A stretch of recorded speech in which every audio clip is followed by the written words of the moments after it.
Ada pertanyaan, Nabi dulu tidak pernah bermaulid. Betul.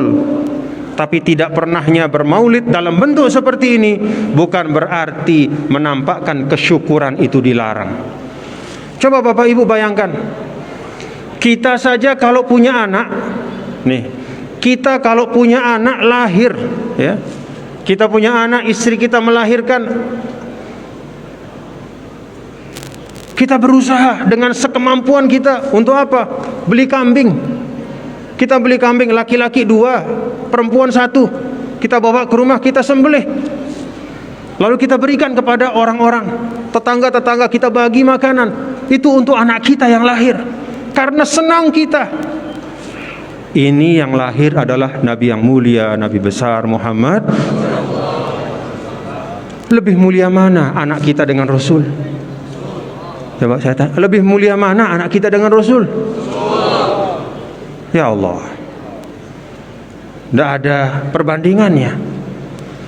Maka ketika agama mengajarkan kepada kita, pada saat kelahiran itu, suatu kelahiran kita terima dengan kesyukuran, lalu kita akikahkan kambing sebagai tanda kesyukuran, itu sesungguhnya suatu pendidikan kepada kita, bahwa ketika Rasul sallallahu alaihi wasallam lahir, itulah kelahiran yang paling bernilai bagi seorang manusia. Dan karena itu kelahirannya pantas untuk terus-menerus kita peringati. Kita peringati dengan kesukacitaan.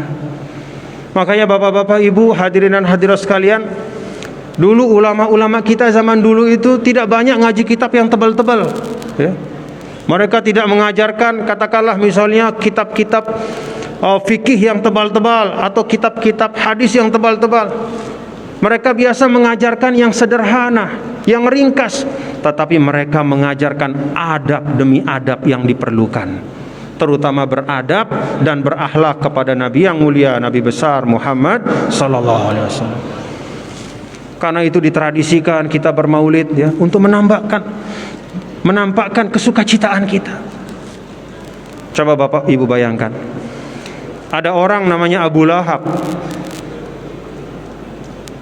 Ini luar biasa jahatnya kepada Rasul, walaupun dia keluarga Nabi, ya. Sampai di dalam Al-Quran dikekalkan namanya, Tabbat yada Abi Lahab, ya. Tabbat yada Abi Lahab, celakalah Abi Lahab, sampai ada dalam Al-Quran. Tapi coba Bapak Ibu perhatikan, di dalam riwayat disebutkan bahwa setiap malam Senin Abu Lahab itu azabnya diringankan oleh Allah. Apa sebabnya? Ini riwayat yang banyak ulama mengatakan riwayat yang hasan, riwayat yang bisa dipertanggungjawabkan. Kenapa diringankan azabnya? Karena ada satu sebab. Dulu ketika Nabi SAW itu lahir, karena Abu Lahab ini adalah saudara dari ayahnya Nabi, maka dia senang saudaranya itu punya anak. Lalu dia panggil seorang budaknya yang namanya Suwaibah. Dia katakan kepada budaknya, Suwaibah sini.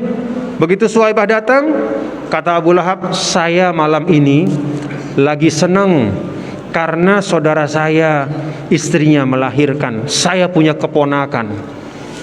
Karena senang saya itu, Suwaibah, saya bebaskan kamu. Kamu sudah jadi bukan budak lagi, silakan pergi, kamu menjadi orang yang bebas. Itu yang dilakukan oleh Abu Lahab. Walaupun kemudian ketika dia Rasul sallallahu alaihi wasallam kemudian dewasa dan diutus sebagai nabi, dia menjadi penentang yang luar biasa, tapi kebaikannya dan kesukacitaannya itu tidak dilupakan oleh Allah. Itu Abu Lahab. Bagaimana kalau kita sebagai seorang muslim? Amin amin ya rabbal alamin. Maka kita berharap mudah-mudahan dengan kesyukuran kita, kegembiraan kita, ya, keikhlasan kita, mudah-mudahan kita ikhlas hadir di tempat ini menjadi sebab kita mendapatkan syafaat dari Nabi besar Muhammad sallallahu alaihi wasallam.